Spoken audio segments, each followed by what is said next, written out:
Hello, Uganda. Are you ready? Should we begin? Now, back in the days, I made a statement. I brought a word, I introduced a word called a political condom. And if you remember well, I defined it as a political condom is a human mentally amputated with one sole purpose: to further the atrocities of the regime. But what I never told you was the characters is abantu bano between a political condom. One, they are always big-headed. Two, they always think they are above the law.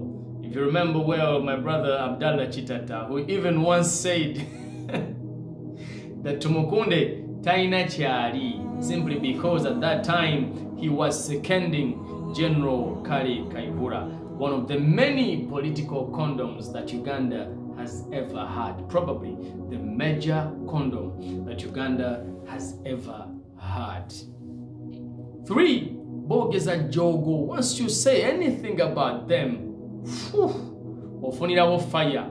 If you remember my brother Abdallah Chitata, still, oh my goodness, bwe yakwatanga akazindalo ng'alabika eddoboozi lyate lyalinga ly'amaanyi n'okusinga akazindalo ke balinga bamuwadde. Abdallah Chitata was a former, or we can now say he's the former leader of a head of Border 2010. Naye baali bamutwala. All of that tebyali kumutaasa. Ne bakayihura tebaali kumutaasa. What's funny always is, what's funny is Kaihura ali wabweru, Abdallah Chitata. Now, to go back on the issue at hand, Brian Chiromira, my little brother. Brian. You have the same characters in Gabali abantu. The difference is, gwe bakuleeta na sente bali babaleeta na fujjo. If you look at the sagas mutabani wa fono zazzabeeramu, oba just abantu bazzayomba nabo buyombi, obanga bamugambyeko bamukriticizinze, abo nabo bangi. Jukira ebiseera bya Honorable Kyagulanyi. This young man we yamuvumanga buli kimu. Ne tuvaawo ne tudda ku biseera bya Frank Gashumba. Brian Chirumira naye n'amutwalaganya ne beetwala. Oyo baatuka ekiseera ne beerema kubanga Gashumba naye tagenda. Ne tuvaawo ne tudda ku biseera bya MPOM. An MP who once asked, why would the civilian be ordering ab'amagye mu biseera ng'eryato lyali liwo? Now, what we do, let us bring the diapers.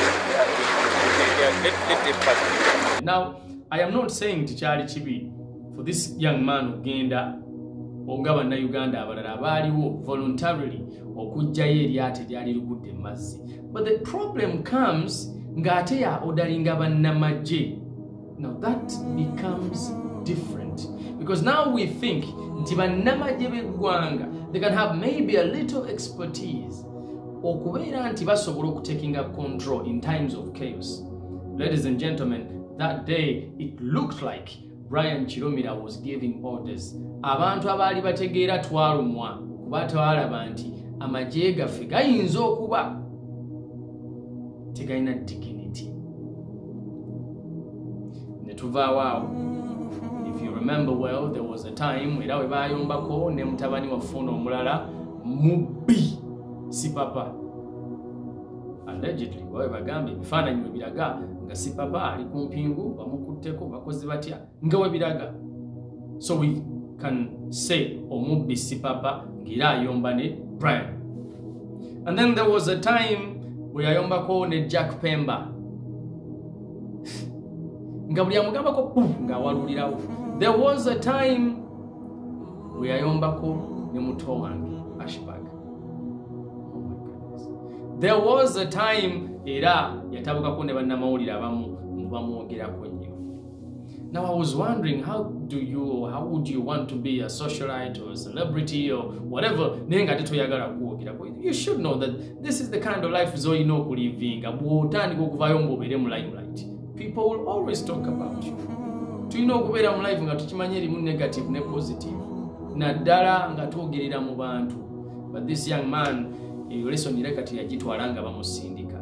Naye nga tuvuddeyo eyo, there was a time mu biseera we twali tusuubira nti Kirumira Brian was supposed to be arrested. You remember the days of the Arua saga in 2018? Anyone would say that this young man knew if dala kituufu emmoloka ya president bagikuba amayinja. Anyone would say nti Brian ye yatuma abantu abagenda ne bakuba emmoloka ya president amayinja for them bagambe babawayirizemu Honorable Kyagulanyi, because before Honorable Kyagulanyi ogendayo mu Arua, Brian made statements ezikangatiisa nti agenda kutandika wefujjo. If they come, we are the ones to attack. Now statement je yakola efaanaganako. If someone says to you, wenekwatako enkyo ojja kulaba, and then nga waliwo abantu, the next day ne bakusanga ng'ofudde, oza batandikira kwani gwe bayagambye nti nekwatako enkya ojja kulaba. But this young man, tebamukwatako. Is it because he had too much protection? Is it because he had people like Sari Musare, Mukona? I don't know. And then, nwabirawo ebiseera ebya shooting. Do you remember those days? Nga bagamba nti bakubye omuntu essasi. Time reached, the police was still or was legitimate. Kubanga ejjuddemu abantu abali legit. Osanga era bandi mukwatiddeawo ne basigala nga bamuwozesa. What happened was, fire omuyabula. Omulamuzi wa kkooti y'e Makindye Erias Kakoza ayongezaayo omusango ogubadde guvunaanibwa Brian White Kirumira ogw'okuba omuntu essasi eryali muviiriddeko okufa. Omulamuzi ategeeza nga fayiro y'omusango guno bwe yabuze era n'agwongezaayo okutuusa nga mwenda omwezi ogwokuna omwaka. As usual, fayiro ezigenda okukwatibwamu abantu baabwe zibula. Tebakwewuunya neyinza okuddamu neerabika. Omusajja n'omusaaga ne bana abasajja. Fayiro yabula. Ne bayendinga up nga bateesezza mbu n'omuntu ono bwe baali bakubye ekyo ne kiggwaawo. And then there was a time nga waba atambula akatingibwa n'aba SFC, akatingibwa na patrol. And I'm asking myself, ebyo byonna biyinza okuba kale si bibi ng'omuntu asabye bamugaadinge nga yabeesasulira. But there was also a time when Brian made a statement. Before making that statement, ebifaananyi byasookanga kufuluma ng'ali ne president. Mu video ne buvaayo. Ng'ekiro obudde bw'ekiro Brian ali ne president ayimiridde. And so, muganda wange Ibra asked a statement, yamubuuza question gye nayagala ennyo. Brian, how many times do you see the president or do you meet the president? He said, wenjagalira. 7.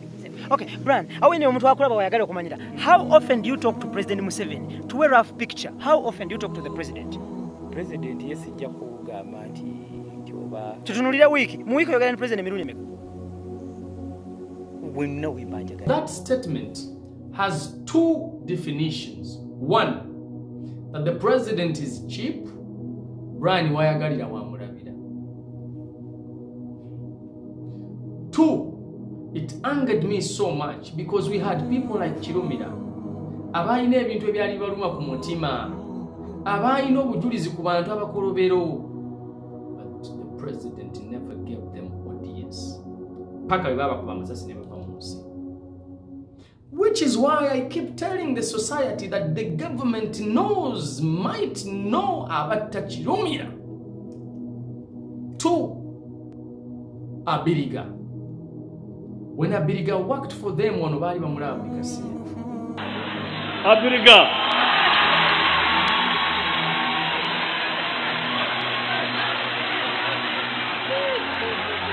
Nanonya president yalitamulaba until they killed him.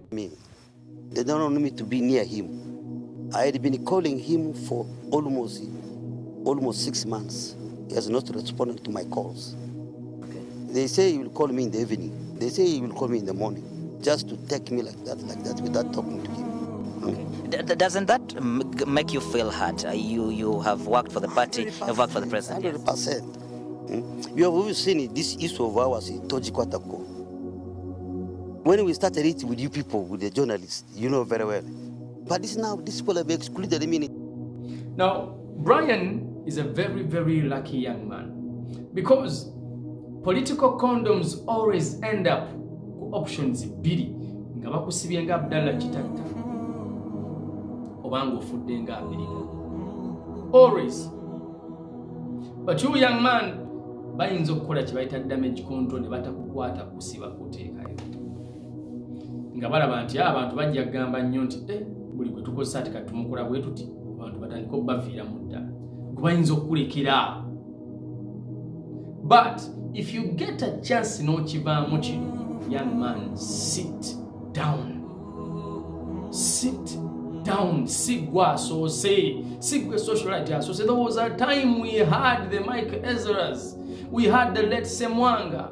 We had this Medicine Tongo. We had so many people. Why would you think that when you come splashing money, we will see you or will look at you differently, brother? Ate nobody bali tebamanyira n'abantu nga tebavuma. Naye gwe ovumya buli kiramu. Wizalazewa. Itawano. Who is going to fund this project? Is it government or tuinamu foreign money?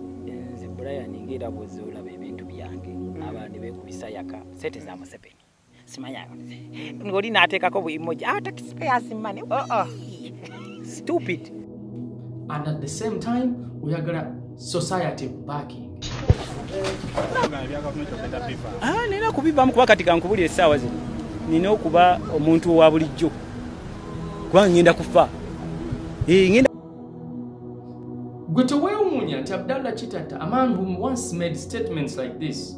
Abena wewe babanetizi bambita osiba BBC wala BBC wala tukolagana okulabanga tunogera wa mwekizi kweddaga. Yaendinga ali munjegere. He was dancing with the regime. Yaendinga ali mukaba. He was making statements like this. What? Someone the girl majawa. Yamaliriza bamusibye. You Kenyini, you made statements like this. Okubewo ne walala. Naye ze nakusubiza ekintu kimundi nawe. Paka. When is up? Wali ogamba nti eggwanga ddungi, ogamba Uganda ekutamye. Manyi nze Uganda yantamye. Uganda yantamye. Sijja paliwa Uganda yantamye. Kana bibaawo. That was a major statement, my brother. All my life, I never expected you to make such a statement. Ategwe, whatever president buli woyagalira. Gwaina sente ngechi, gwo mutawano w'amaanyi ngechi. Sit down. You have children, my brother. Tula wansi kakkanako. Ladies and gentlemen, abasigadde nga sister wange Catherine Kusasira, I see you now enaku zino ogenda ofuna ebbugumu making statements like ebikonwa. I once told you the president bw'alaba nga Sarah Shoti amuyisaawo ajja mukozesa gwa kusuule. But bw'obanga osazeewo okukola tetomanyira nnyo society gy'oli, totandika ate kuvuula bantu. I wonder why ba celebrity ba Uganda balowooza omuntu okufuuka ow'amaanyi alina kubanga amanyira bantu, oba w'abeera ow'amaanyi teeka alina kubanga agenda alinyirira buli muntu. You can be popular and be humble. You can be with money n'osigala ng'oli humble. Tewali kye kikuggyako. Abasajja abagagga bangi abaddewo nga ssente bazikoze mu alaali ate ne basigala nga bali humble. Naye ofeze obbye and then bannamawulire bazze, they are misleading the public. Naddala abavubuka abato, they come asking questions like, hey, oyambye otya abavubuka bavubuka bawa state ideas ki okwekolerera nga bakyali bato nga gwe, naye nga gwe mubuuza mumumanyi mubbi. What happens is nimuleetera bano abantu abalina emitima eminafu okutendebwa ne bagenda ne bakutulako abaana babendya ensingo, because they start to think nti sente z'amangu. Ladies and gentlemen, my brother Brian,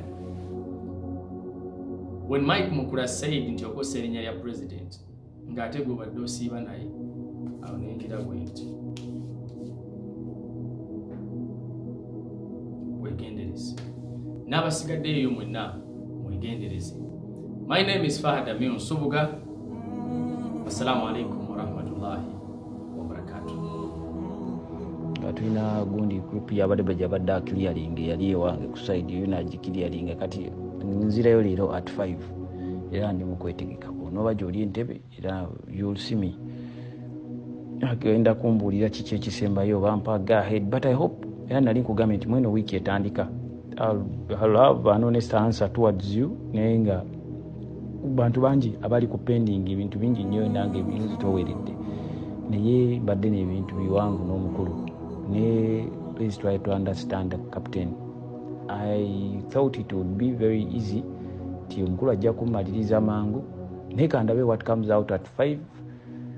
I'll let you know abampadde lunaku ki ngende nfune ku sente abampadde lunaku ki I'll let you know tulabe kiki ekyokukola.